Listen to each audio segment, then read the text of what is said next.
Well, a lot of the other dialogue is like, yeah, sex sucks the first time. Yeah, you have to figure out what you like. Oh, giving head fucking sucks. And I'm just like, totally. I'm just like fully gay. Yeah.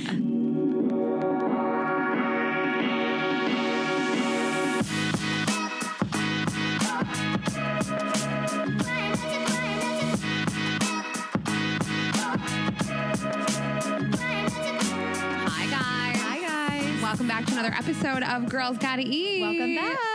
Welcome back, Azul. Azul's back. He's back. He's being so extra cute today. Our guest today loved him so much. Everybody loves him. I know. And we're back from Miami. We're back. We're very tan. My lip looks like there's something wrong with it. You got that lip burn. I am burned. I didn't think to wear chapstick. Guys, just wear chapstick on the beach. Protect your SPF lips. everywhere. Did I ever tell you, spring break, my junior year, back in my day, we did not give a fuck about SPF. Like, we would lay out with like oil. Like, yes, my mom was like, don't do this, but like, we didn't care. Actually, even less I than we put care. Baby oil on my body. You were doing that when I met you. So I just, but we all used all week. We all shared this Burt's Bees lip stuff, which I love Burt's Bees, obviously, but we thought it was SPF. So the whole week laying out in the Bahamian sun, slathering this on our lips, we all got such burned on the lips. We were like blistering to like, I couldn't even make out with anybody. And it was a big problem because I just was such a slut. Yes, it's a real thing. Yesterday I woke up and my bottom lip was so swollen. I was like, nobody can see me. Like, I remember trying to make out with this guy and I was like, it hurts. I was like, I'm going to do it anyway. I was like, just finger me. Like, I remember being like, just finger me. No blowjobs.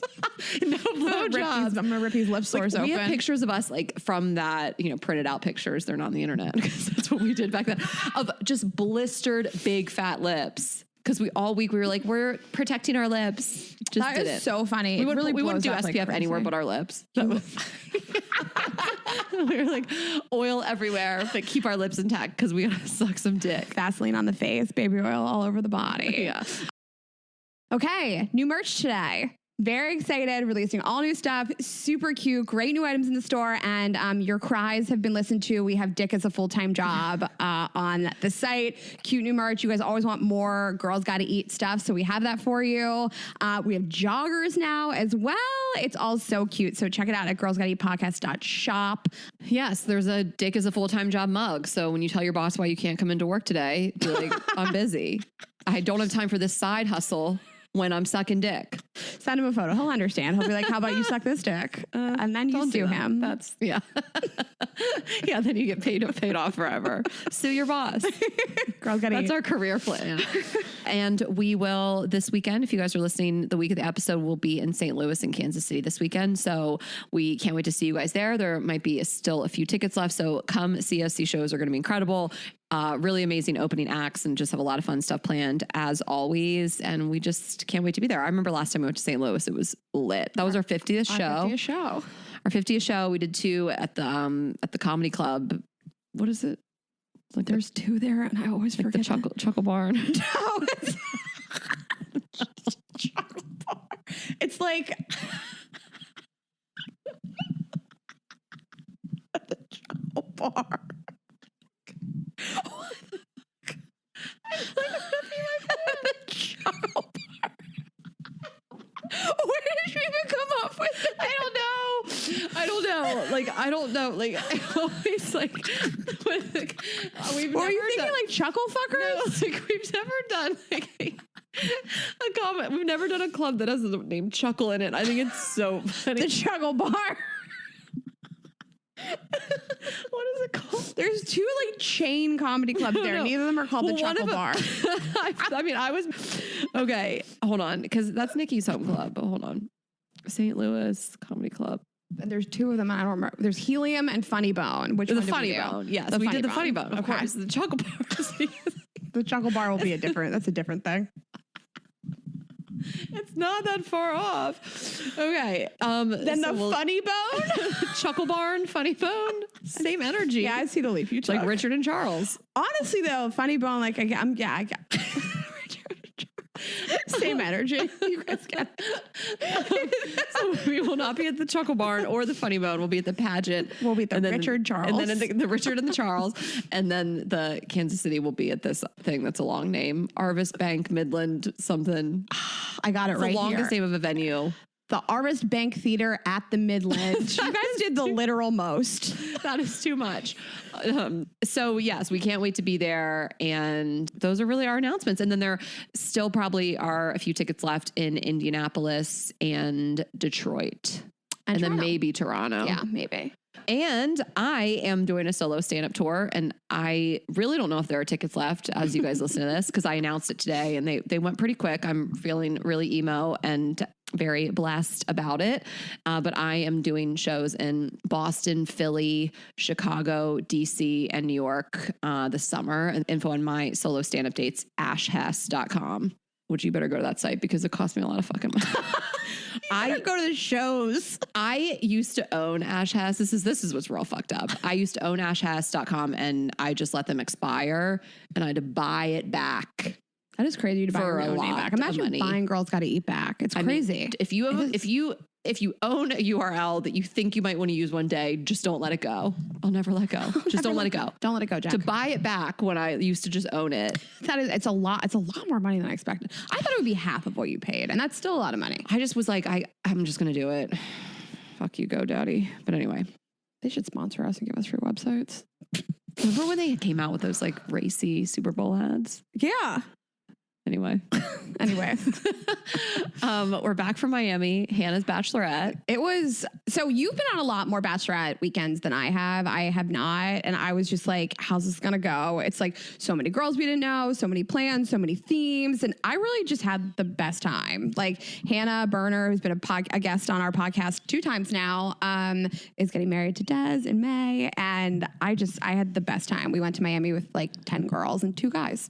Oh my God. Yeah, we did have some guys. Yeah, I am like a bachelorette gal. I've been to so many. I planned so many. I was like a go-to to plan like fun, different stuff to do. I used to blog about it all the time. Like I wrote this one blog that went kind of viral back in the day, bachelorettes in your 20s versus bachelorettes in your 30s. What did you say? Las Vegas versus like Charleston? Well, it's just very like 20s are like all the penis stuff, you know, like a lot crazier stuff. 30s are like, we should go to the spa. But this was not like that. This was Right up the middle. This was hardcore party, but like as adults, like who have money. Everything that she planned, that like her friends planned, I would have chosen every one of those things, especially the mega yacht. Yeah. I mean, we did a yacht. We did Kiki on the River. We took the yacht to Kiki on the River. We did 11, which I'd never been to.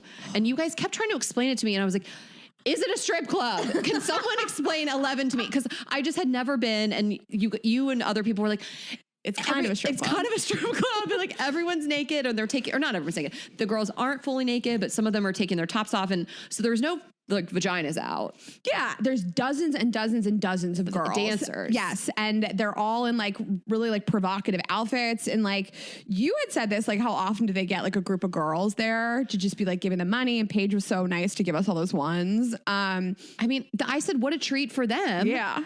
To have a group of women who are like treating them respectfully, have a bunch of money to throw around. Like, you know, yeah, Paige DeSorbo, she had like a stack of cash and, you know, she was kind of in charge that night. It was like, it was such a dream, but yeah, like as opposed to men that, I mean, I think most people are generally respectful, of course, but like, it just seemed like they really wanted to be around our table because we're like it's a bunch of like girl on girl, respectful, throwing money around, gassing them up. Like, oh my God, you know, if I was a dancer like that, I would be wanting to be around the girls table. I'd be like, I only do girls tables. Yeah. That's my vibe. Yeah. It really was such a fun night and everybody, it was such a good crew. And I don't know. I've never been at a bachelorette party full of people I didn't like. So, I mean, it was a great crew. Made the night really fun. We went to Swan for dinner, which was great. Just everything was planned was great. And Hannah is so laid back as a bride. She's just like, show up when you want, come as you please. It really was so fun. Yeah, it was really fun. And we know you guys want us to collab with Giggly Squad. So obviously that's going to happen. Yeah. Girls got to giggle.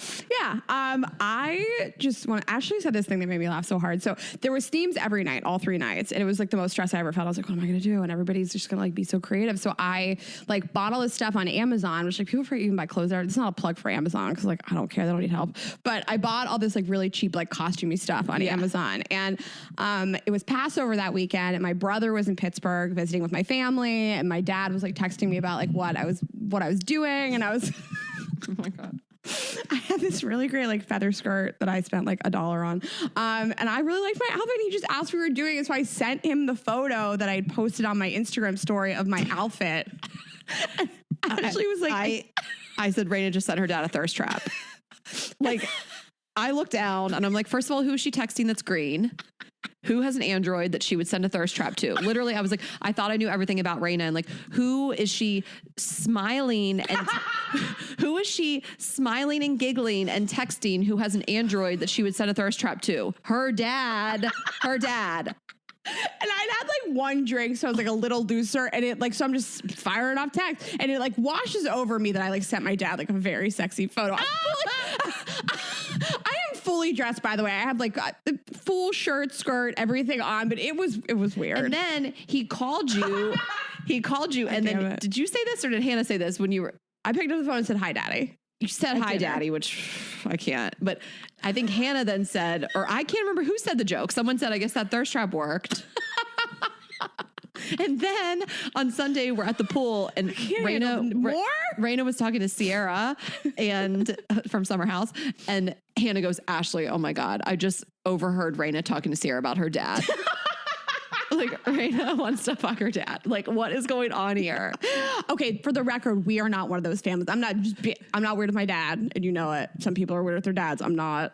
Well, never too late to start, I guess. I've started. We're doing it. Being weird with my dad. I was laughing because him and my brother were both at Passover simultaneously, like texting me, talking shit about stuff. And my dad was sending me all this like stuff. And then my brother was like, Dad is so hammered. And it just really made me laugh. That's why I was giggling at the phone. Whatever.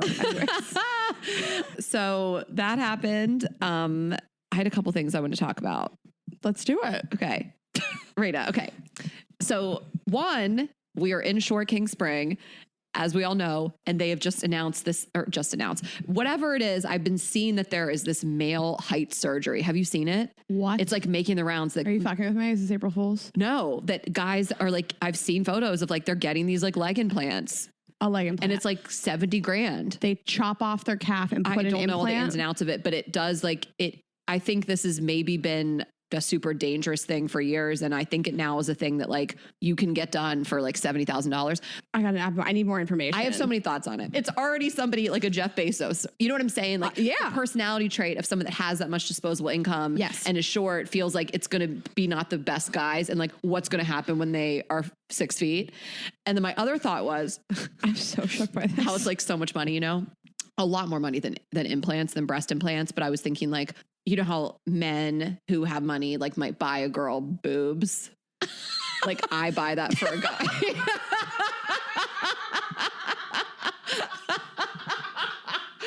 And I'm like, he's almost perfect. And I like buy my man height. Like you built him, like you built a man, like literally.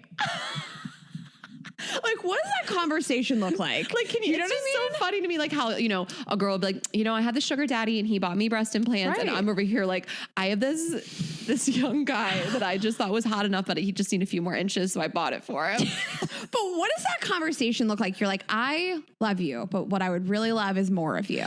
And I would love you if you were. That is so funny. I just want more of you, babe. But honestly, more of you to love. I mean, that's probably what, I mean, I do think like men don't have to convince women to get breast implants that much. Like I think a lot of women with small breasts would be like, yeah, sure. If somebody pays for it, it's fine. Like no man is sitting around like, I hope she brings it up. I would be so if someone offered to get me breast implants. Also, I don't want them. But I mean, it's probably a very intense, maybe not the most safe surgery. Like, do you feel like you would ease your way into this by buying him like a pair of platform shoes? Like, do you feel like you'd start cheaper? I'm like, babe, I booked us a trip to Austin. I got you these boots. With the heels. Boots with the heels. Like, I would probably just be like, test it out and see how it feels. Like a padded bra, but shoes with a platform. Also, this conversation is disrespectful during Shore King Spring, but I just had to bring it up because it was trending and people were sending it to me and it was really funny to me. This is so funny. And if you're considering getting it for your man, we want to hear from you. Then you're a rich woman because $70,000. Yeah. Okay, my other thing. No, who's doing this? I'm not done yet. Who's doing these surgeries? As in who would get it, or like what doctors? What doctors are doing it? I don't know. I mean, the pictures I saw, I don't think everybody. This sounds very complicated and like something you're probably not supposed to do to your body. Like I'm like wondering if it's like an implant at the bottom of your foot. That it's like a platform. I feel like implant. Let me into just your look it foot. up. Let me just look it up. Like fascinated about Yeah. I will die if this was April Fool's. Okay, yes. Here it is. It was not April Fool's. This is actually okay. The article on Insider is men are paying $76,000 for a limb extending surgery to be taller. So this founding surgeon at this institute in Las Vegas, he's performed the procedure on more than 30 people. I know because the picture I saw was all the clients like posing with the doctor, and so that shows how much taller they got than the doctor. Holy shit! Yeah. Wait, this is like very significant. So the 2-hour, $76,000 procedure involves minor breaks in the leg bones, nails and screws, and physical therapy. It takes a full year to see the end results. That's what I felt like. This is not something you really should do. But you know what? If that's like, it's going to change your life, this doesn't seem like it's worth it. And maybe if it got more mainstream and not as dangerous, but to lose, like you couldn't be a runner anymore, probably. Like your athletic ability would totally change. I can see that. I mean, I'm trying not to judge it. Like, I don't know what it must feel like to be like a really short man. I feel like this really has affected my life, my entire life. And like going through this is worth not feeling so little oh my God. I anymore. Can't, like, but to read about it is crazy. Like, wow, they cut your legs. Yeah, and stuff it makes like me that. feel a little sick. Okay, you ready for my next question? Yeah. Okay, this was a TikTok. I want to credit them. What is this? FOMO Music was the guy. I don't know if they have a podcast or whatever, but they had the question, when you are having sex with a guy and he comes on you. I know you like to be cummed inside, but you've been cummed on. I like anywhere. You just like the cum anywhere. And then they go, I'll play the audio here. Can I ask you guys a question? Because it's something I've been debating about. When you do bring the towel back, right? Should you be the one to wipe? Yes. Or them? This is a debatable topic. I feel weird doing it. I've done both ways, but I feel like it's mean to just be like, handle yourself. No, I always... What do you think? Okay, it is a debatable topic. I have a very hard, fast idea about this. Everybody's different. My feeling is that I want you to, first of all, it's so weird because I love cum so much. And I love I love talking about cum. I've had some situations with cum lately that I didn't really enjoy. We'll talk about it at the live shows. Come to the live shows. I'm never going to put somebody's cum style on blast on the show. But okay, I like somebody in the moment. I'm like so into it. I'm like just fucking spray my body with it. The second it's over, I feel like I don't want this on me at all. You jump up? Like I want them to, no, I don't want to jump up. The feeling of jumping up and feeling cum run down my body makes me want to throw up. I want them to get up and hand me a towel and I want to clean it off. Because I feel like every time a man does it for you, I see what they're saying, which is like, it feels rude to be like, you deal with this now. But like, I feel like somebody's just smearing it around my body a little more. And I know how to clean my body the way I want to clean it. Okay. Very specific ideas. I want them to immediately get me a towel. Okay. I want to clean it. I have never in my life been wiped down by a guy. Maybe you don't get hosed enough. No, like I would do it. I'm saying, yes, you agree. I have never in my life had them take the towel and do it. But I mean, I don't know what kind of cum you've been having all over your body. When I get up, it's viscous. It's a little thicker. It's not dripping down my body. I don't want to feel it move. If I start jumping around, I'm not jumping on the bed. But definitely both. Again, probably what I don't want is them to come at me with the towel and start like scrubbing me down. But I also don't want a towel to be thrown at me. I don't want it to be like you're playing basketball and you like, you know, like you're a teammate. You want it gently handed to you. I don't want you checking me a towel like we're playing one-on-one. But I also am happy to jump up. Like, I guess the surroundings are important. Like, I'm trying to think of having sex in a hotel. Like, I could ask you for a towel or I could get up and get it. If we're in my home, I would probably just go take care of it. If I'm in your home, I would probably want you to get me a towel. Okay, your home, I want you to get me a towel. Hotel, I want you to go get me a towel. My home, I guess there's a place in the world where you're like, okay, I'll get it myself. Also depends where they come. I just don't like, I mean, physically on your body. I think I just get up. I a lot of the times I don't like to lay there with cum on me. Like I feel a little like this. I don't like the way this, I feel helpless and I want to just deal with it. You are just like laying there starfish. Help me. You're like, can you come back? Come on me. Yeah. I love this question so much. I know. I thought you would like it. So I think like a snackhead, probably one of our listeners like tagged me in it. I love it so much. And like, it's very funny. It's like, I don't know how you call like orgasm brain. Like I want it on me so badly or in me. And the second I get off and then they get off, I don't want it anywhere near me. I don't want it on my sheets. I don't want to roll over onto a puddle of it. It makes me feel sick. I'm like, you lay on your cum. That's gross. But I don't want to, if I stand up and it drips on me at all, it is gross to me. And I'm not trying to catch it with my hands. Okay. Also, I think also I maybe want a little more of like, if you came on my back, like if you came on my butt or like my lower back, like maybe you run and get the towel. So I was going to ask you that. Does part of your body matter? Stomach versus boobs versus butt versus like, I like when people just come on my pussy. It's nice. Yeah, that's on the top of you though. Like if it's on the back of me, because then I got to inch off the bed. Like I'm all fours. I got to inch back, or I have to go flat and slide off. Like at least when you're on your back, you pop up. You're just carrying a load on your back. Like, you're trying to walk and hold it steady. It's so funny. Yes. And then you got to reach around. Yeah, it feels to me like I'd rather have your assistance if you came on the back of me. Okay. That's the only time I agree that you can smear it on my body is when it's on the back of me. It's trying to like control it on your butt or your back. It's so funny when it's like with somebody you're really comfortable with. Like also usually if I'm in a serious relationship, you can come inside me, but like it's just cum is so funny. Like I've had sex with this guy not too long ago and I thought it hit my face. Mm-hmm. Like I told him to come on my tits and I thought I felt it on my face, like whiz by. I didn't feel like on my cheek, but he got a little and I said, is there cum on my face? And he said, no, it's in your hair. And it's just like the funniest conversation to be like, is there cum on my face? Like I didn't know him that well. And he's like, no, it's in your hair. You know, it's just like a very funny thing. It is funny, like they aim for your tits and it does sometimes just spray all over the place. Because I never said I had good aim. I'm like, who has good, like it was a funny thing to say. Like I never said I had good aim. It's like, you're fine. It's fine. It is so true to get mad at somebody and be like, in this orgasm, you should have been aiming better. Oh, I wasn't mad. I was like, is there cum on my face? Like it is so funny with a new person. Far. That's far. Not for me. It's my tits are 1 inch from my face. But for you, like a normal sized person, there is some distance.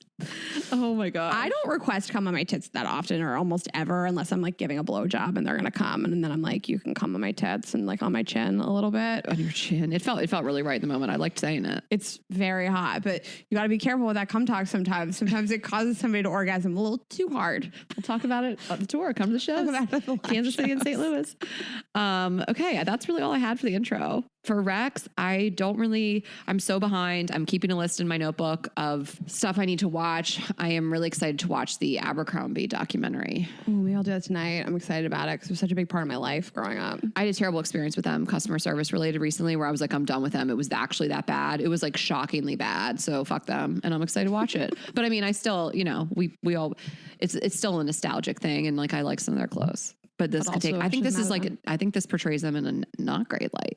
I wonder what people are going to say pretty about toxic like company culture. I think. I mean, they definitely did. Do you remember like the people they would hire? It was like a known thing. You were hot if you could get hired there, and they made people stand outside with their shirt off. I don't think they still do that. That can't be like a thing. My friend worked there, and they said like, don't engage with customers, like act elitist as the staff. They would never ask you, can you help you with anything? They would just be like in there folding and like not look at you.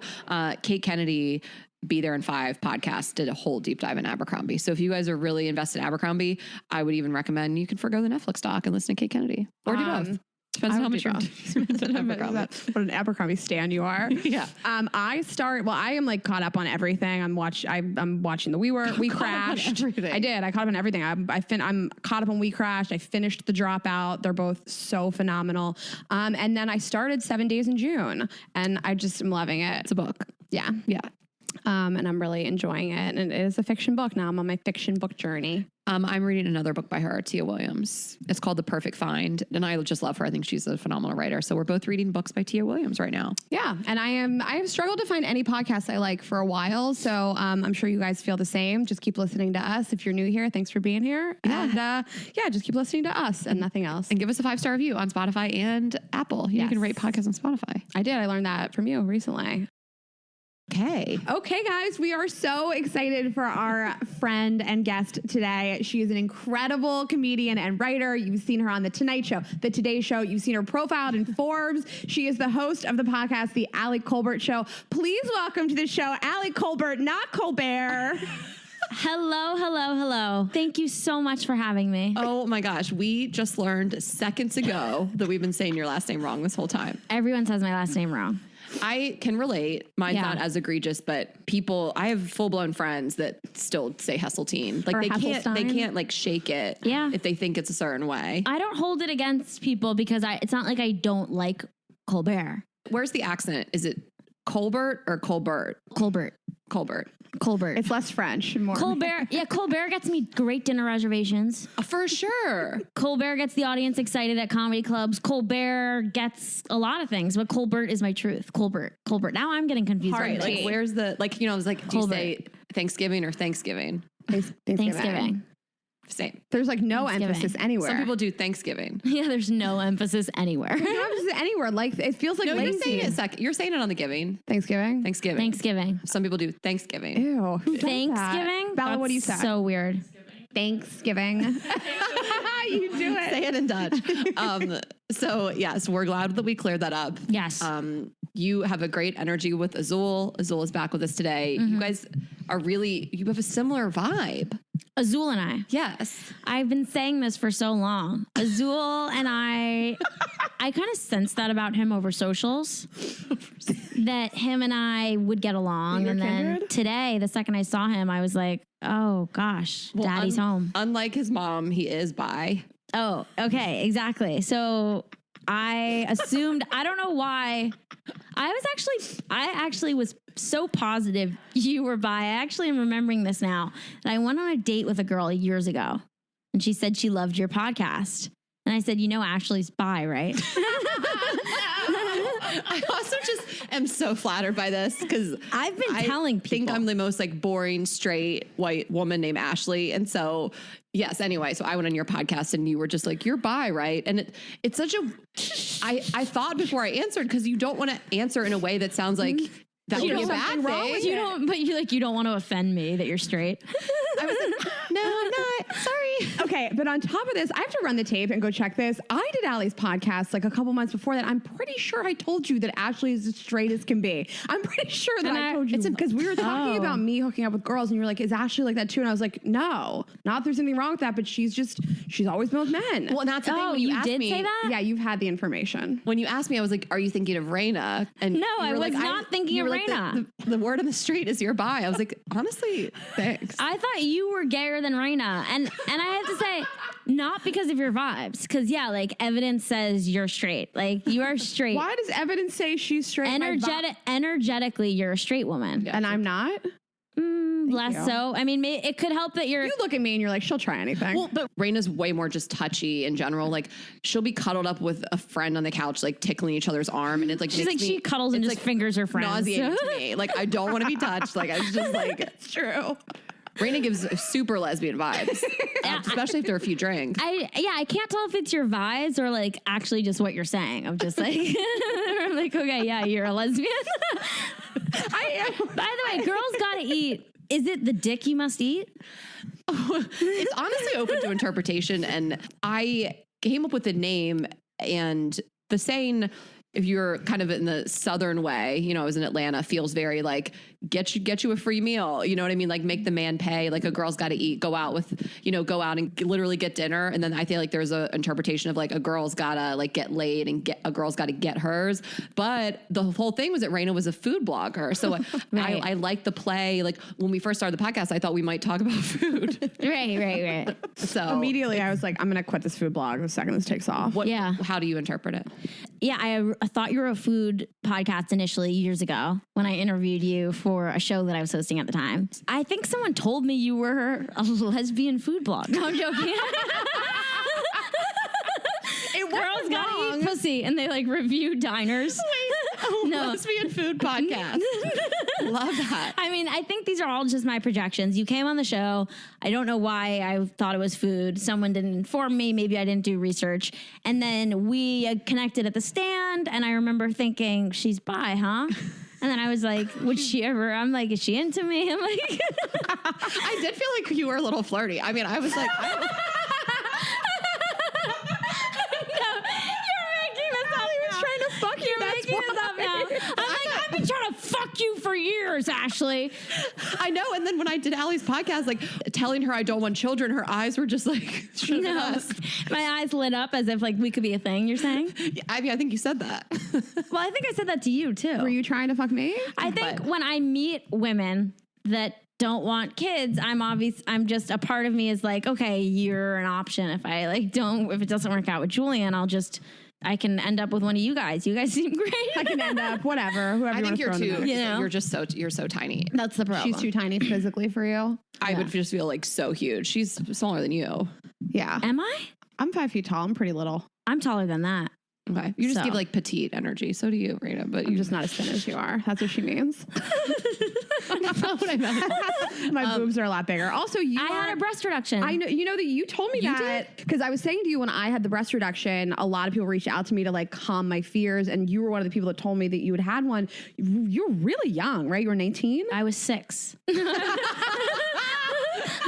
They're like, this big titty kid is just. They're like, we got to get her in there fast. Your dad's like, I can't go through the next 10 years like this. Take them off. Yeah, I was a freshman in college and I was so ready to get a breast reduction. My boobs were always so big and huge. They were like, I don't even know if it's a size. It was like a triple F. It was like an E, something huge. What? And Were you I always heavier hid than you are them. No. Okay. I always hid them and I felt it was so disproportionate to my body. And I was like, this just doesn't feel like me. This like is not who I am. This is not right. It's not reflective of how I feel. So when I got it, I was like, oh my God, I feel so much better. So much better. Yeah. That's a really like brave decision at that age because I went to see a surgeon at 19 about doing it and I thought just like absolutely not. I'm not ready for this. Like I don't know how to make this decision for myself right now. It scared me a lot. So it's like very brave at that age to have done it. I mean, my mom was so supportive. She was like, totally, you should do it if you want to do it. I think my grandmother had, this is a family tradition. Yeah. Okay. So tell us about yourself. Tell you about From me. birth. What's your life story? Yeah. What's your brand? So I grew up in Connecticut and I always knew that I wanted to be a stand-up comedian. Oh, really? That was like something I knew when I was really little. Oh my goodness. I would watch stand-up. Like I remember I would watch Jerry Seinfeld, Wanda Sykes. Eventually I saw Sarah Silverman, Jesus is Magic. And I was like, I want to be a stand-up comedian. And I went to school in the city so that I could start doing stand-up. And when I came to New York, I was a freshman at NYU. I took this class at Caroline's on Broadway on like how to be a stand-up comedian.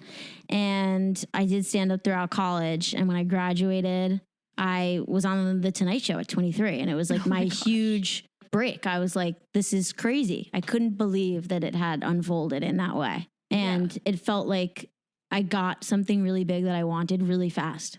And then throughout that time, I was like dealing with the fact that I was like a closeted gay woman. And the first time I did The Tonight Show, I had jokes about like guys. And the second time I did The Tonight Show a few months ago, I was like talking about my girlfriend. And it feels a bit metaphorical to me, like looking at those two sets side by side and seeing like I came out to myself throughout like the course of doing stand up. So like I see the way like I was like closeted on stage and then not. That's a bit of my story. I feel really moved by that story. Yeah. Does it feel just like so amazing to watch that second set? It feels amazing. It feels like I see the first set and I'm just like so, not because I'm lying to myself, but just so out of touch with like who I was. Like it was something that was in reach, but I wasn't able to like embody identity. But do you look at that 23-year-old young woman or like feel empathy? Yeah. Like I know it's you, but you know. Yeah. It's like, I mean, growing up was when I was really stressed out and depressed about being gay and in the closet. And at that point in time, I was already kind of coming on the other side of that. Like it was clear to me what was going on. And I was like dating, I was able to explore things. But that wasn't like a dark period in my life so much as it was, I would soon be able to make changes in my life. okay. Do you That makes feel sense. like there was like an age where you were like, oh my God, I am gay? The way that like I was like, oh my God, I'm obsessed with men. And I was like 4. Like, I mean, I totally do. And I was like 7 years old. And I remember I was like Azul, are you listening? I was like 7 years old. Azul and just it feels comfortable. I feel like he's about to come out. Like he's relaxed. so cute. I love him. Him and George are in He's a like, this story relationship. really speaks to me. And I told my mom that I'm gay. And she was When like, you were 7? when I was 7, I was like, I'm gay. I think I'm gay. And I was crying. And she was like, don't worry, you're not. Like, you're not gay. Don't worry. Like, don't cry. Like, how do you know? And she was really like trying to be comforting and loving. Like, my mom is not homophobic. Like, she's like this like liberal, accepting person. But like, I sometimes think like and I know now what I would say to my child. But if you are, it's okay. Right. But like, how does a 6-year-old, 5, 7-year-old like know so clearly their sexuality? I'm not like, and I know what type of porn I like, Mom. Right. You know, I mean, you assume a 7-year-old isn't sexualized enough to even understand what that means. totally. So, but I was clear about it then. And then like, at least I felt I was. And then I would go back and forth in terms of like how I felt about it over the next like 10 years. And just having boyfriends and stuff. I had a boyfriend in college. There was a girl that I went to high school with that I was super like crazy in love with. And she had a boyfriend and she would still like lead me on. And we would basically like, we just would like express our love to each other and, you know, hook up, whatever. And she had this boyfriend and it was torture. Yeah. It was so painful. And like, I couldn't tell anyone, like I love her and she loves me. And like, I know she has this boyfriend. It was fucking awful. I don't wish that on anyone. Yeah. But yeah, I was going through that. And then I was like, fuck this. I got to find a boyfriend and like prove to myself that I'm straight. Like, come on. I was like, I found this nice Jewish guy. This will be it. And then I was like, I can't do this. I have a question for you. You can tell me if it's too personal. It's like a weird question, but you're a let's hear it. friend. Yeah. When you're having sex with a guy, have you had sex with guys? Yes. What is it going through your head? Is this over? When is this going to end? I'm just like not feeling it. It just feels like how I would imagine if you're like hooking up with someone that you feel platonically towards. Right. I'm like, your body is like intimate with my body and I'm not turned on. I'm not wet. I'm not wanting more. I feel disconnected like emotionally from the experience in the way that like I'm not getting turned on emotionally, spiritually, sexually. I guess that's, I mean, I can picture it. Right. With someone that you're not. Right? Yeah. Well, I love the question because I've told you like one of my best friends like for a long time is a lesbian. She's married to a girl. And she said that she dated men for a long time, slept with men, but she didn't enjoy it and just assumed everybody felt like that. So she did not necessarily, she identified that she was interested in women, but like she also thought she might be interested in men. She was like, I didn't like sex and I just thought everybody was just like lying that they enjoyed this. Well, a lot of the other dialogue is like, yeah, sex sucks the first time. Yeah, you have to figure out what you like. Oh, giving head fucking sucks. And I'm just like, totally. I'm just like fully gay. Yeah. But like, yeah, I don't know how to unpack that at like 17. That I'm like, Mom, like, you know, who do you go to? Right. My friends were virgins too. And I guess there's also a difference between knowing you're gay and being like, I hate this and I would rather be with a woman, and being just confused in general about what your sexuality is. Totally. And I mean, it was more so, it's like for me, and I think goes for anyone, like all sexualities, is like my sexuality was more clear, like in the moments where I wasn't having sex, like in the moments where I see someone, you know, a woman that I'm like, oh my God, I want to be so close to you. I'm so attracted to you. Like I can feel my heart start rate. Like everything that happens when you have a crush on someone. Like I'm feeling that with like my camp friend. And I'm like, fucking hell. Yeah. Was there anybody that you could turn to? Because I mean, I remember thinking like this about female I used to masturbate to lesbian porn only, and I remember thinking like, this is the deepest, darkest secret I will ever have, and I will never tell a person. Yeah. And it wasn't until I was in like my early 20s that I could like finally tell somebody. Was there anybody you could tell about this? I'm not comparing the two, by the way. No. Watching lesbian porn is not a good struggle. question. No, I don't think so. There was like a point where I was like, I can tell people I'm bisexual, and I would be like, oh, I think I might be bi. But no, not until I finally was able to like act like I didn't care. Then I would sound like I didn't care. And then I started to actually not care. And then when was Does that make Like, when was sense? that? Yeah. Like, when was that? That would be, okay, well, this is, I might have spoken to you about this on my podcast, but I was dating this guy and I met this girl at NYU and she was in my like comedy class, and I saw her and I was like, oh my God, like my like hairs on my arms, like everything. I was like, I was so moved by her. I don't know. I was like, I'm going to like be with her. She had a boyfriend too.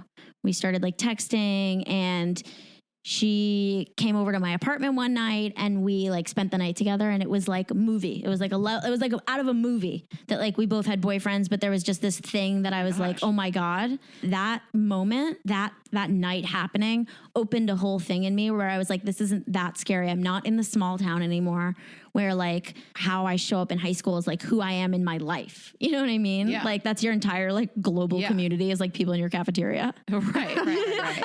You know what I mean? Yeah. Like I was like, oh, this is a city. I can like explore things. I don't have to be dating like Brian who went to Syracuse. Give me a fucking break. Right. Did you feel a lot of like, again, this is a super personal, so you don't have to answer it. Also, you just took your shoes off. Look so comfy. Fine, I'm gonna do that too then. Yeah. She's off. Did you guys do anything? Oh, sorry, Raina. Who, me and the girl? Yeah. Yeah. they Oh my fucked. God. So I remember what? Was I What the supposed to imply that? What? I think so. Was it? No, you can ask. I'm really not offended by any of this. No, I didn't know if you like just cuddled and laid together. No. or We, you crossed, I mean, crossed the line. no, we like did more than cuddle. I wouldn't say okay. like, I didn't eat her out or anything like that. But I remember her saying, she was like, you know, if I didn't have a boyfriend, I would totally like do whatever. She blamed some of it on the boyfriend. And I was like crushed again. I was like, motherfucker, all these girls keep blaming shit on their boyfriends. Please. Mm-hmm. You have expressed in the past, like, that you developed a lot of like anxiety and depression issues, like because you were hiding this. Yeah. Oh my God. Like, was there any way to deal with that when like high school, college? Like if you're talking to girls right now that are like, I do not know how to come out with this. Like, how did you feel? Yeah.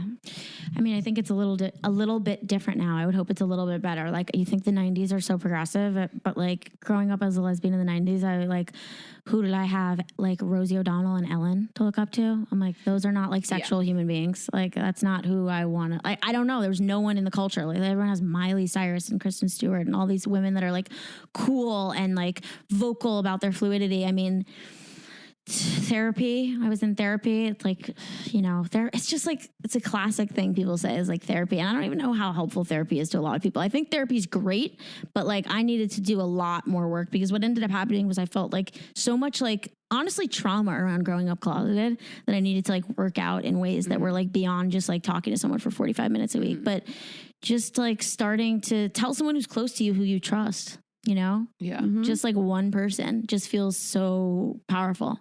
Anyone other than holding it alone. Like I told my sisters first. Were they like really open? Yeah. Oh, they were great. My youngest sister I told first because she's just so cool. She went to boarding school. She's like, you think I haven't hooked up with a girl? I'm like, okay, cool. It's also like these days, it's just celebrities and pop culture aside, it's the people in your fucking high school. Yeah. Like no one was gay in my high school. No. Maybe like a few people who you assume, but I don't think anyone was out. One gay guy. Like, yeah, maybe one, but I still am trying to think if he was even out. And now it's like, No, is there even any stigma in high school these days? Truly. Could you imagine meeting a cool lesbian in your high school? Like that was so not a thing. That was so not a thing. No. Lesbian was an insult in my high school. 100%. I mean, and I'm older than you, but it just wasn't like, there was nobody in the actual community that was like out and proud. There was one boy in my high not school. even in college. I mean, I was still in the South. Yes. 2,300 kids I went to high school with. There was one gay boy that I knew of. One gay boy.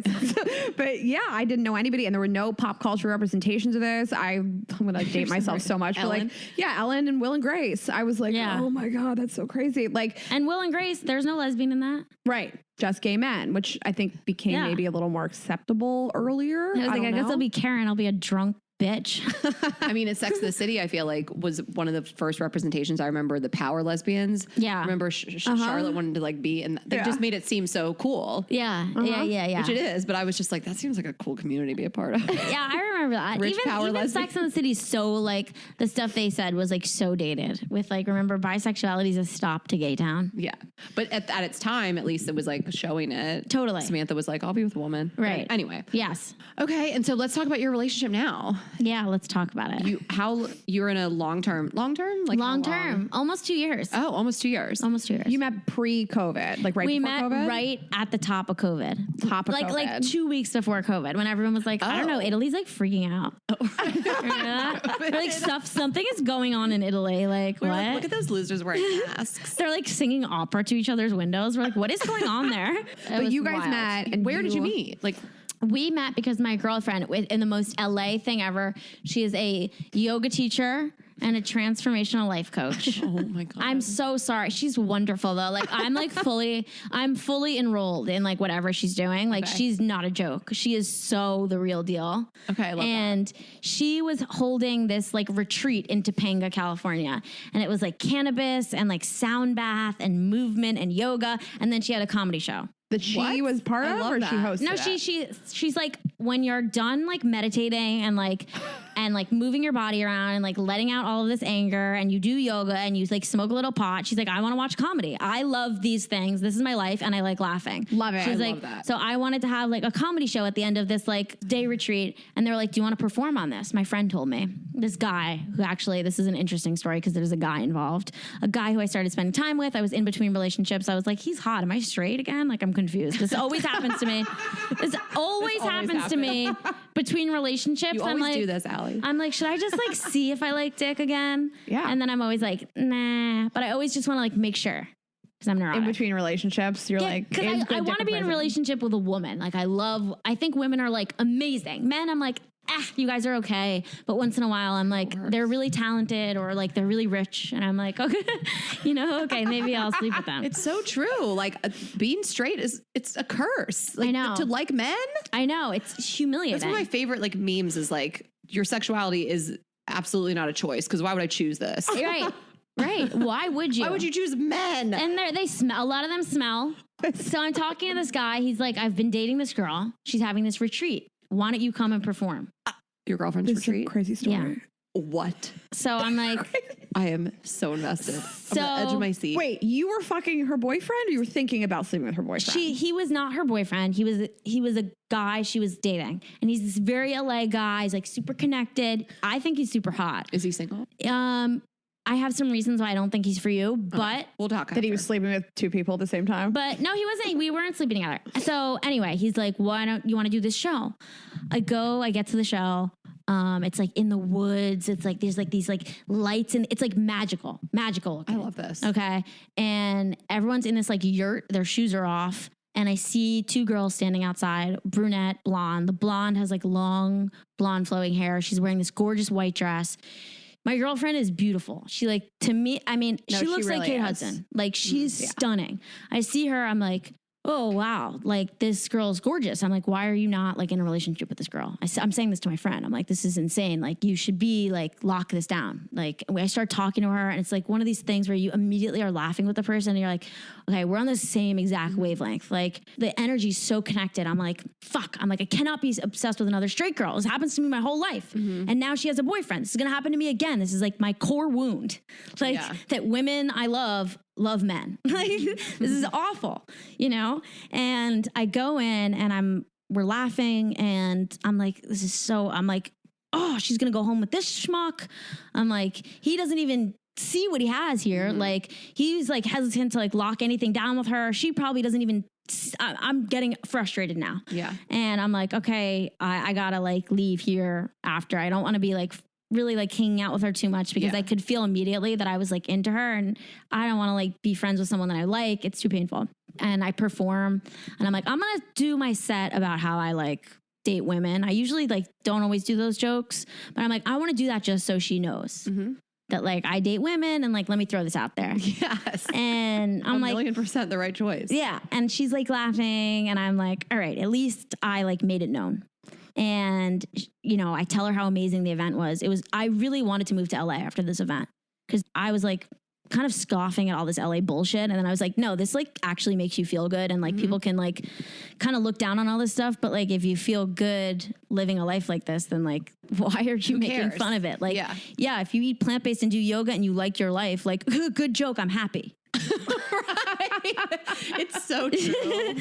So true. Like, and everyone in New York's like, fuck that fucking sucks. I'm like, really? I'm like the happiest I've ever been. Like, first of all, I look amazing. Yeah, my skin's glowing. I'm happy. Make fun of me all you want. We talked about that a lot during COVID when everybody launched these like at-home businesses and people were roasting them for like teaching on the internet and things like that. And we're like, but that makes them happy. Yeah. What is there to make fun Just of? let people be happy. Yeah. Anyway, she follows me on Instagram. I'm like, yes.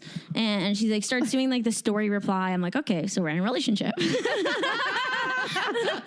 This is all going according to plan. She's like, I'm like, okay. Nailed the set. And then Are you in New York at this time? I'm in New York. I'm back in New York. And I'm talking to that guy still. That guy is like into me at this point. That guy is like full on into me. Him and her are not a thing anymore. Oh, okay. Yeah, I'm not going through all the details. This is I'm able to tell. Okay. So he's definitely into me and I'm like still not in a relationship. I'm like, this girl's not an option. Him and I kind of have a bit of like a moment in time. And then I'm like over him. So I reach out to her and I'm like, I kind of like whatever with him. And because I didn't fuck him, but honestly, I think I like gave him a hand job. Oh my goodness. Old Yeah, school. like Really old throwing school. it But you back. have to Okay. understand. This is my favorite story. I'm not like riding dick at this point. So like a lesbian to give a hand job, like that's huge. It's you're a like lot. you're like You're getting you've nothing out of it. inspired me to give a hand job. Like I'm a full on dyke. Yeah. Okay, so like, Oh my God. So, Your like- dick is in my hand. yeah. So don't think it's nothing. Clearly, like if I'm jerking you off, you brought something alive in me For sure. So and then I reach back out to Julian. I don't say, hey, gave that guy you were dating a hand job. That would've been funny, Instead, I'm like, fuck that guy. Like I kind of got turned off by some of the way he like was around that when we started like going into that space together. And she was like, yeah, he like is really like fucked up. So you guys are bonding over this. Yeah, we're literally, it's like, it is literally John Tucker Must Die if the girls finger each other. It's so good. That's such a great call. She's Ashanti and you're whatever. This is so funny. I was thinking that my ex got a new girlfriend. I was like, I should text his ex-wife and be like, let's bond over this. Yeah. So we're bonding over it and we're texting. And then we start like, then she's like, let's talk on the phone. We're talking on the phone. I'm telling her about the girls I'm dating. She's telling me about guys she's dating. And it's just getting to a place where I'm like, you're on the phone with someone and you're just like, fuck. You're like, you can't breathe. It's just like, you know those phone calls? You have phone calls with people you're dating? I have you a just lot of them, listen to them actually, on the as other well. end. Yes, you can talk to her about it. Oh my God. It's like the hottest thing in the world when you just hear them on the other line and you're like, I want to jump your bones. It just fills me up with so much happiness. Maybe we'll go back to this. Maybe this is part of the story, so I don't want to cut you off. But Yeah. like, what is she thinking this whole time? Is she thinking like, have what no am idea. I? Is she thinking as this quote unquote straight woman, like, what am I doing? Oh, why that's am I why- having these phone dates with this girl? That's why I'm not assuming she wants anything. I'm like, you're 34 years old. You probably know if you like are bisexual by now, unless you're Ashley. Right, Like, right, exactly. You know, if I have to have a phone date with a girl, I want to fuck you. 'Cause I would never. I'm like writing and making a note of it. If I'm like, should we get on the phone? I'm a lesbian now. Right. So I'm like, and then I'm like, I don't want to be the weirdo lesbian that like the second anyone's my friend, I'm like, sure, you're into me, right?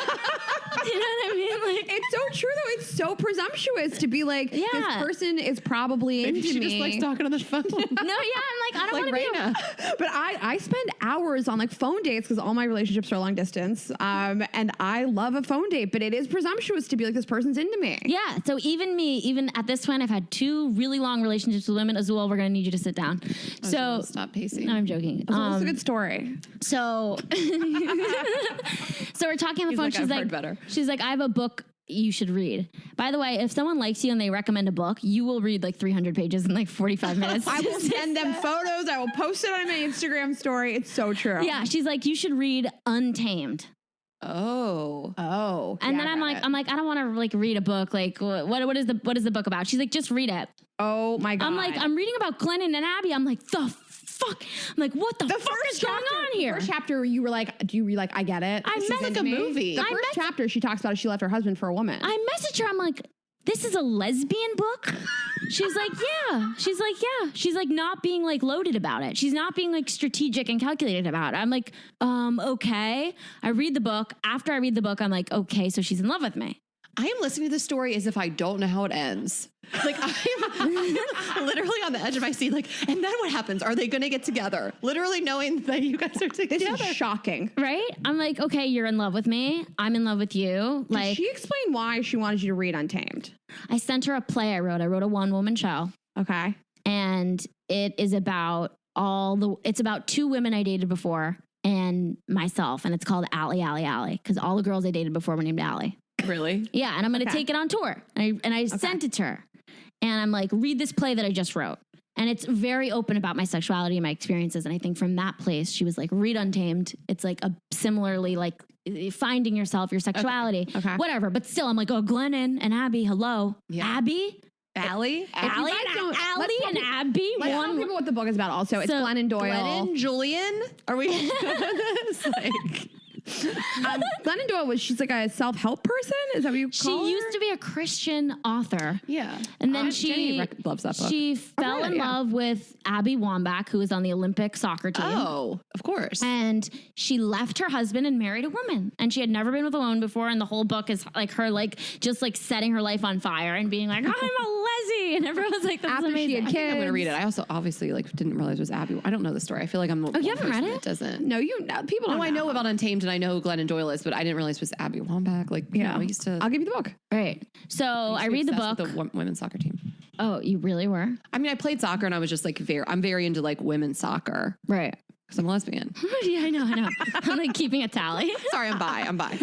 And I'm sorry to derail the story, but I wanted people to know what you're talking about. Okay, no, totally. So then we're texting. She's like, when are you going to come to LA so we can hang out in Also, person? like the back of my head is COVID. Like, what date was this? Is this March 8th? Like, what are this we? was maybe June 2020, the height of the pandemic. Oh, we're still COVID had happened. COVID is taking people at this moment in time. Okay. June 20. So June 2020, I'm like, I'm not coming to LA. There's a pandemic. I don't have a house out there. I was just there. When was the retreat? The retreat was in February. The retreat before COVID struck. Yeah. And now you guys are just talking over COVID. I'm in over New York. She's in quarantine. LA. We're like doing, and I circle back to her in like May because of this guy. Got it. We're going back and forth. I'm like, I'm not coming to LA. We keep in touch. We talk on the phone a few times. Every time we talk on the phone, I'm like, whoa, this is intense. Remember, we got off the phone one time. I texted her and I was like, you're so quickly, have become my favorite person in the world. Like something like crazy like that. Raina just wrote that down for somebody her said next that phone to me. date. There's nobody I want to say that to. Okay? I was like, I can't get enough of you. And I'm like, I don't know when I'm coming though. So, and I kind of was like, oh, this is so weird. And then I booked a television show in LA during COVID that would start filming in LA in 2 weeks. What are the odds? What are the odds of that? Stars are aligned. So I write to her and I said, I just booked a show. I'm coming to LA for 2 months. And they were paying for you to stay somewhere, so like it takes away like you needing to stay with her, which is like the best scenario in the world. So and I'm like, I land on Sunday. Like, when am I going to see you? And she was like, Sunday. Oh my God, it's happening. What is going to happen next? So I land in LA. This is like, I can't get out of this story. Oh, I did. Are you fucking with me? No, I'm dead serious. story ever. All right. This is my real personality. I act like this. okay. It's way too dramatic. Okay. No, I love it. You should I love watch. it. No, you will not love it if you watch her do the Wordle. Wordle. I think that there is a national I emergency. haven't done today's word. I text her. I'm like, I need to get clear on if this is a date or not. Oh. Because at this my God, my point, heart is beating. I don't really, I'm saying to you in retrospect, I'm able to color this with all these details, but we're not like, Wait, you know, was that a really hard text to send? I said to her, or I said, you know, I'm flirting with you, right? On the phone, you said it or via Over text. Okay, and that was that day when you got there, or some other time? No. That was like 2 days before I left Okay. to go to LA. And she was like, yes, yeah. And did she say I'm flirting with you too? She was like, yes. I was like, is it okay that I'm flirting with you? And she said, yes, that's very much okay. Okay. And I was like, okay, I'm dying. Got to LA. So also like for anyone listening, I feel like that's a really solid line. Mm-hmm. Is that like an original or is that like in the I have Kolber original. I have so many lines, honestly. I feel a little bit bad. I have a lot of moves I use on dates. I mean, but that is like one of that could span all sexualities. Like, is it okay that I'm flirting with you? Is such a cute, flirty way to ask, like, do you like me back? Because sometimes you're talking to somebody and you're like, this feels weirdly like you've brought up, like I'll be talking to a guy and they'll bring up another girl or something. And I'll be like, are you into me? yeah, sometimes people do that though, just to like bring on. But if like, someone asked me that and like I didn't like them back, I'd be like, LOL. I mean, anything other than an emphatic, yes, it's okay. I feel like you have your answer too. I love this. Okay. yeah. Great So line. then I check into the hotel. I meet her at the hotel that I've told you both to stay at 100 proper? times because it's so amazing. Yeah, we're that gonna say rooftop that is next like time. magical. I go to the rooftop and I'm like waiting for her. I'm like shaking. It's like Sleepless in Seattle. I'm like, I almost went to a date there on Friday. Okay. No, Wait, sorry. really? I derailed you. Go do your story. wait, so she finally gets there and I'm like, I've only met her once in person that one time at her event. And she's like freaking out. I can tell she's like super nervous. She'd never been on a date with a woman before. 100%. She's like shaking. She sits down. We start talking. Oh, hold on. Yeah. Damn it. Did you, what do you, did, Please don't Don't cut that. Did we know what she is? Damn it. Because when we asked you about the flirting text, so Yeah. when you said, I want to be clear if this is a date, did we get that answer? I didn't say I want to be clear if this is a date. I was just saying to you, I wanted to be clear. So I sent the text, you flirting with me. Oh, sorry. Okay. Oh, so Or you is it did okay if I'm not flirting say, with you didn't say, I want to be clear, this is a date? No, I didn't say She was that. saying You that knew to it was us. a Got date. it. I was saying that all to you. clear. What I said to her was, is it okay if I'm flirting with Okay. you? Okay. So she comes in, she sits down. I can tell she needs a minute. I'm like, just take a minute. I'm going to go to the bathroom. Like, whatever. I ordered her a drink before she got there. Like, asked her what she wanted. Oh my God, something power like that. move. You're so Yeah. good. Yes, got to do that. Then she comes back and after she had like a drink or two, she was okay. But she definitely needed to like chill out for a little. And I asked her if I could kiss her. And I kissed her. Like early on, or you Like probably about like 45 minutes in. I was like, can I obviously please you're kiss vibing. you? It's just like the Yeah, phone I'm like, I need to kiss you. I've been conversation come to speaking to life. her for so long. I really liked her. I can't even like get over this. Like we got to interview her. I got a bunch of questions for her actually, and you'll answer what you're able to after this. Yeah. But I have questions. So I say that to her and we leave there and I go to her house and she shows me her house. And That we're night. But did that you night. kiss? Then you kissed? Yeah, I kissed her there. Okay. Oh my God. I kissed her there. I was like holding her hand while we were talking. It was like doing like lots of like hand stuff the whole time. It was like amazing. And we went back to her house and I was in heaven. And we didn't have sex that night. I didn't sleep at her house, anything like that. Because I was like, this is like, I feel so intensely about this person that like I can't just like do all that right now. It's way too much. And then I was there also for like 2 months. So we got to spend like so much time together. It was like I would see her every day then. I was seeing her like all the time, every day. Like when I was done filming, if I didn't get out too late, I would go to her place or she would come to my hotel. Mm-hmm. And by the time I left, I was like, I'm going to go back to New York. I'm not going to date other people. Like you can do whatever you want, but I'm not going to date anyone else. I think there's something to be said about not having sex on a first date and like realizing it, especially for somebody who's never been with women, that like it might be a little too much the first time. Yeah, it was totally clear that like that was not like even something we were going to like do on the first date. So like you don't have to give any information about her life. She's a private person, but she never ever, I know she never dated a woman. Had she ever like hooked up with women? So she'd never hooked up with a woman. What had happened for her was that there was a woman, I should say, that she kind of like was into and had like vibes with. And that woman pursued her a little. But that woman was kind of like fuckboy in a lesbian's body. And like she couldn't connect with her in a way where she was like, I can't explore this. And it just never like crossed her path otherwise. She was like dating guys and so I'm so fascinated by the story, but just really fascinated by her because would she say that she was closeted or just no, not at all. That's and what like I'm saying, like at 34, 35, like you just make this life change. I mean, it's really so cool. Yeah, I mean, she's like, there is hope for you. She has there's hope for That's what I'm Ashley. thinking, like she's like, this is not something that like I hid from myself or I felt like I wasn't being real. She's had really serious boyfriends that she's thought about like marrying and building a future with. She's like, I remember one of the first like notes she wrote me was like, I am so stunned by the way I've like reshaped my whole life for like everything I knew about myself has been like redesigned for you. And it's like pretty awe-inducing that like you could have an idea of who like what you would do or what you'd be interested in and then that kind of just shifts based on like how you feel. Can we talk about it a little bit? As much as you're willing to share, like what that was like for her to share. Like if I said to one of my friends tomorrow, I have a girlfriend. I have a serious girlfriend. I don't think anybody would care, but I think people would have questions. Like, is this something that you'd always thought about, you know? So like, what was that like with her friends and family? Well, and for you, what was that like? Yeah, I mean, she was more so like surprised, but like so unintimidated by it. Like, and I think I have more shit around being gay because I knew it and kept it a secret forever. Whereas she is kind of this like hip, fun girl who like stumbled into it. So she is not like in judgment of herself. So she is able to have like a lighter relationship with it. And it happened older. It happened, like I'm a full blown adult. Yeah. That, you know, I don't have to deal with these like coming into my own, growing up with a secret. Right. She's like, this is bizarre. She was like, this is so fun and like weird. And like, I'm so surprised. Like she was just as surprised as the people in her life, you know?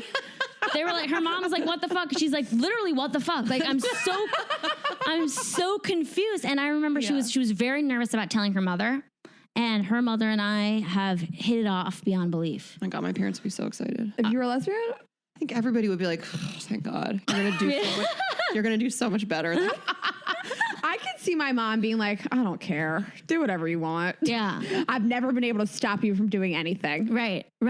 I mean, yeah, I think everyone would have, I think it's normal to like the fear of like, what will my parents say? Mm-hmm. Right. Well, she's also not super religious, right? And I want to validate that's not everybody's story. Like even at 35, 40. Totally. Still people, oh my God. It's not like not everybody's family would even be cool with it then. So I want to validate people's like struggle no matter what. Yeah. Yeah. And you know, her mom, this is also, I think this is a good note for people that have felt any sort of way about coming forward about their sexuality is like, I have found the most success when I can, I'm using the word enroll again because it's been coming up in this work my girlfriend and I are doing, but like I can enroll the people in my life into the person I'm dating faster than I can enroll them into my sexuality.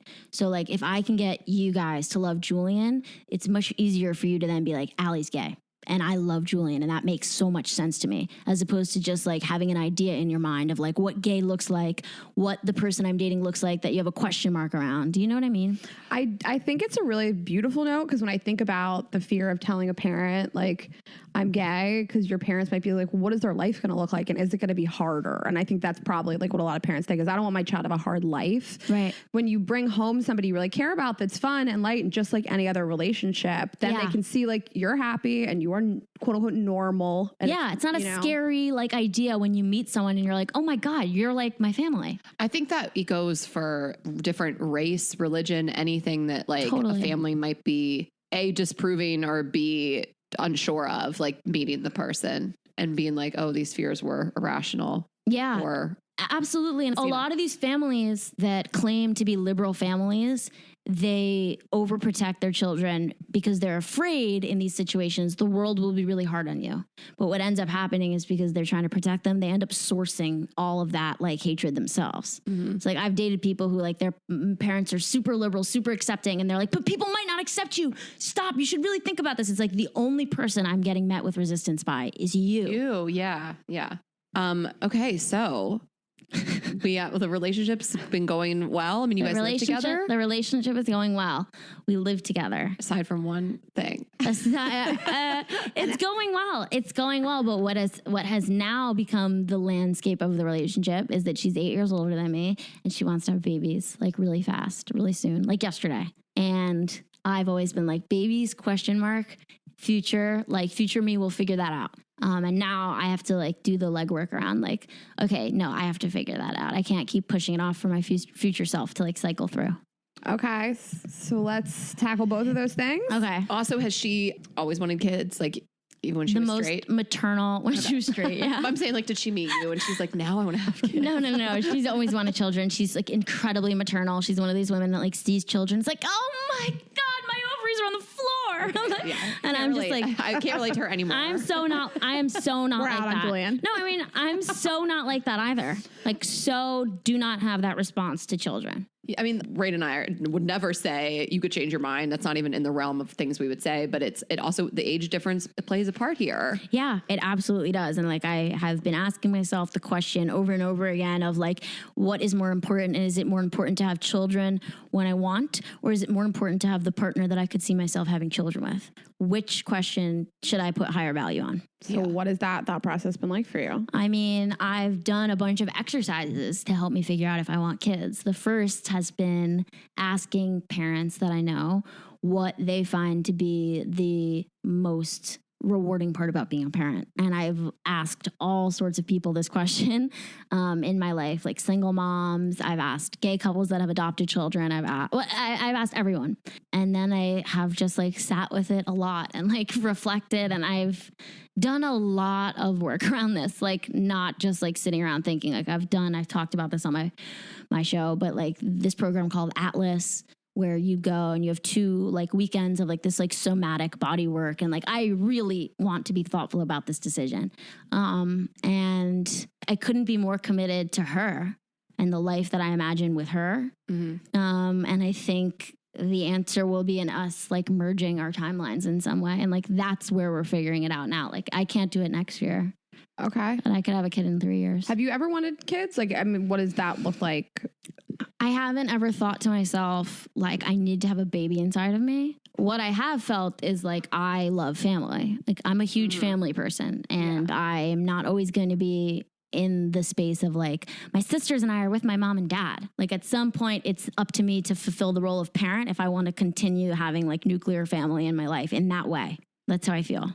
Do you feel like you just like your life how it is? And like, I mean, because it's the most drastic change, you know, like I think some people are like, I just like us. I want to travel the world and not be tied down and not, you know, have more freedom and like live this life and like you're enough, like as two partners. Or I'm honestly, if she said to me, I don't want to have kids, I would be like, wait, what the fuck? So I would first be like, what the fuck are you, Julian? But then I would start thinking of like, she could inspire me to live different lives. Like, for sure. I could see myself being with her and not having children. I could see myself being with her and her having children. And like, I see in her how amazing of a mother she would be. I see this desire she has. I want her to be her fullest self.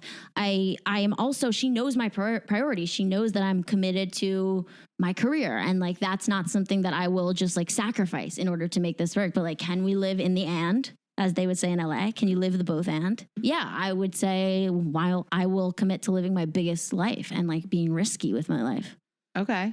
Have you talked about kind of her being a primary parent? Yeah, I'm like, listen, you'll be at home with the kids and I'll be in New York cheating on you. Yeah. No, you're like, I'm the dad. No, I mean, I do like, make whatever it takes. I do make jokes that like I'm the dad, but like if she wants to be a primary caretaker for our child, then fuck yeah, that sounds dope. I don't want to be the primary caretaker. Also, I said parent. I meant caretaker. It's the primary parent. I knew you meant. Oh, I thought you said primary caretaker. Maybe I did. I don't remember. But you know, like, I just know that like my life with her will be amazing. Okay. Have you talked in therapy? I'm just wondering if this is like has come up, like if that in theory makes sense, but in practice, like that a lot of people say that in theory, but in practice makes people unhappy. And is that like a thing? Yeah, I hear that. I'm like, if she wasn't who she was, I would have so many concerns. I've never met someone who's like as emotionally capable and wise as this person. She's like so grounded in like what feels reasonable and like in integrity with what the things that we're talking about. And yeah, I hear what you're saying. I mean, look, I'm going to be obsessed with the kid. Like, I know myself too. Like, yeah, kids are annoying. I'll like my own kid. I'm not saying it to you. I also think a lot of things in life, especially like moving in with a partner, sounds a lot scarier in theory than it is in practice. And when you end up doing it, it's really fun and nice and an exciting thing to do together. So I don't think Not for everybody. I mean, I was terrified of moving in with her. We know people that thought that way. And now they have the kid and they're like, this was a mistake. Anything can happen, you guys. Totally. No, it's true. But I was terrified of living with her. Have you lived with a significant other? Multiple significant others. You have? Yeah. And were you like freaked out before you went into the situation? No. No, Raina. Well, she should have been. You know? I'm a little too chill. Yeah, and I'm over here like, you're going to hate it. I was terrified. I've had multiple experiences that are different. I had one that sort of just happened by default. The one I chose to do, I was the person I was engaged to, and we moved in together after 3 months of dating. We lived together for 3 years, and it was great. Yeah. I loved it. We had a wonderful life together. Yeah. But I'm more like you, where like it's my nightmare. So like, Which part? I'm living with somebody, also children, but I'm not having children. That's off the table. But like living with someone might come up someday. Yeah. I mean, someone might want to live with me. Can you create a living situation where your space is like protected? Not in New York. Why not? I mean, well, no, I mean, You can. Yeah, of course. It's not to share an apartment in New York. Yeah. And that's something that I would say. I mean, never say never, Justin Bieber, but like never, I feel like I will never do it in an apartment in New York. Right. Like, but a person might open up something in you that you're. I mean, could you? Yeah, that's why I say never say never. I mean, anything's possible. I do feel, listen, we know plenty of couples who live together in New York City and are perfectly happy. It never worked for me. That's why I left for LA. I don't enjoy, if we have the exact same schedules too, and like I'm working all day long and then with you all night long. I love my personal space. I love my own, I need emotional distance. We were on an amazing bachelorette party this weekend with 10 girls that I was crazy about. Every morning I got up and went to the beach alone. I like to be alone a little bit. Yeah, I mean, no, I like alone time as well. But we've had to talk about that. living Yeah. together. They talk about like, okay, we need to like spend a little less time together right now. That's great. And that's like so healthy. Yeah. I feel like the couples that are scared to say, I need space from you, got to figure it out. No, we'll go through it though. Like she said it to me a few months ago and I was like, oh my God, you're rejecting me. Like, how dare you? You know, this is like my reactive self. Then I was like, no, I see what you're saying. I agree. Okay. Like I'll see you in a few days. Like I've just got to be in a relationship that like both of us can say you're annoying me. Yeah. And no one, and I'd be like, I get it. Yeah. I'm annoying. Oh my God. Yeah. Totally. 100%. Like I annoy myself. Do you feel like we wrapped up what you wanted to say about thinking about having kids? I guess. I don't know. Did I give closure to it? I love it. I mean, it sounds to me like you are not a hard no. I just think it's like things feel different when you're alone. I mean, like maybe that's also just for me, but like I'm not closed enough where if I meet someone, I'm not open to being like inspired by their aspirations and their vision. Like I'm willing to like maintain my vision while also like having space for someone else's vision. And kids is fucking huge. I agree. That's like a monstrosity, but this is the place where I'm like landing on it now. And also you're in a place where you're in the middle of your career. Like it's like you work in comedy, like so many different things could happen. Like you've got to keep it moving, you know? So this though, when I think about this idea, I'm like every single male comedian I look up to has kids. Okay. Every single one of them. I'm like Sebastian Maniscalco, Chris Rock, Eddie. I'm like every single big male comedian that sells out arenas has a million children. And it's just, I think giving into this idea that like, look, you're a woman, you're in comedy, which is not what you're saying, but it's a question that only woman would get asked. Not putting that on you, but just the idea of that is just like. My thing was actually, it had nothing to do with comedy. It was more like a place where you're still totally where your career, whatever it may be, is kind of top of mind. And you're like, this could throw a wrench into like my trajectory. Of course. Yeah. Of course. Mean, also like, I think of like Ali Wong. She's like the mom comedian I think of the most. Like, yeah. And she did okay. It was more just like, I can't stop this trajectory right now to like raise a child. I would think that would be a mindset of some people. Totally. And I so think that's true regardless of your profession. And I'm just like, if men can do it, I can do it. I think you because I can do what men can do. I can do hard things. I can do hard things and get your ass up and work. I have the best advice for women in comedy.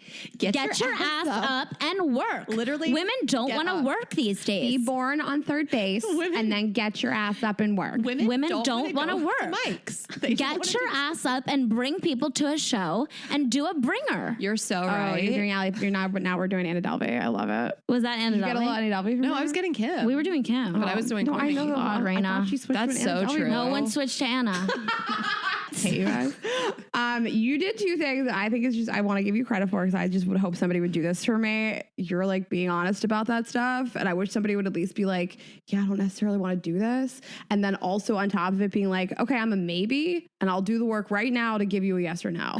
And I would really appreciate that over somebody being like, "I'm not sure, and I'll figure it out." No, we have a timeline around this, just so you know too. Yeah. Oh, you do? Like you actually set? Oh yeah, we set a timeline. The timeline is like I get to give her an answer within, and we actually that's a great point that you said. So sorry for interrupting. No, it's okay. I like that somebody wouldn't just maybe you to death forever. I like that somebody would be like, I'm going to do some actionable things, like ask my friends that are parents what it's like for them. Yeah, that would at least mean something to me if I still got to know at the end. And I will say that like we're in an open talking about it now. But a few months ago, I said, I need like 6 weeks where we don't talk about this. And that was when I was doing that, like talking to people. I love that too. That's such a great thing. No matter what the topic at hand would be, is let me do this on my own without not you breathing down my neck, but like with it being off the table between the two of us as a conversation. That's incredible. Oh, thank you so much. It's so true. It's like an agreement to not bring it up every fucking day would be really nice. Yeah. I don't want to be in conversation. What's the timeline?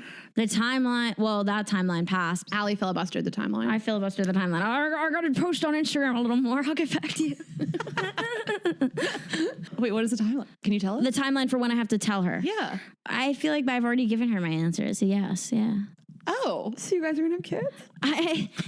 Yes, I mean my answer. We lost another one. My answer. My answer is a yes to life with her. Like whether or not like we're gonna do the like what the specific timeline will be. There's so many timelines for us to start this journey of like IVF and all of those things. Like we're not locked on that date. Oh, that's what I didn't know if you had like, okay, so you're like, We're doing egg freezing this year. Okay. I mean, no matter what your decision was, I would love it. I'm glad that I love your couple story, so I'm glad that you guys could figure this out. She's just sad. that you Ashley's so decided to have pissed. kids. She's looking at the floor. If I see Rihanna's pregnant pictures one more time. Why do you care? But why do you care if you don't care? No, I'm half joking. I love seeing women choose to not have kids because that's like, what I want. So of course, someone to me, like I can really look towards them as like, that's a woman that chose this life for herself. Jen Aniston. Of course. Jen, we have, who else? Who else do we have? Silverman. Diane Keaton. Sarah Silverman. Diane has kids. Diane has kids. Yeah. Sarah Silverman, Jennifer Aniston. You guys, I had no idea Diane Keaton had kids. Diane Keaton is like a grandmother. They might be adopted kids. I can't remember, but she's not I thought she was one. She's not one of us. I feel like so many women don't have kids. No, yeah, for sure. And like, I'm not, lacking role models. I just like, But I get to represent being like a cool dad, Yeah. I get to redefine dad. Well, I love it. I'm really pulling for you guys. I can't wait to take her yoga class, which is a crazy thing for me to say because I hate yoga more than I hate so kids. good. It's so Transformational. good. I would say it's transformational. It's transformational. You'll leave it. You want to have kids. Ashley's like, what the fuck? What if I leave her yoga class and I'm like, I think I want to have children? Oh my God. You guys should come to one of her things when we're in LA. You guys would get a kick out of it. Is she still doing this thing in the woods? Yeah, she's going to do another one in like Topanga or in I love that. Palm Springs. Well, this was incredible. Thank you for sharing your truth with us. Thank you so much for holding space for my truth. Allie, you're amazing. We're obsessed with you. So tell everybody where they can find you, your Instagram, your podcast, everything. I'm at Allie Kolber, A-L-I, Kolber with a K. That's why I say it. On Instagram, TikTok, Twitter, the whole thing. And I have the Allie Kolbert Show, my podcast. And we both We love it. We've both been on it. Yeah. Yes. Well, you guys follow Allie on all the things. Listen to our podcast. Listen to our episodes first if you're new to it.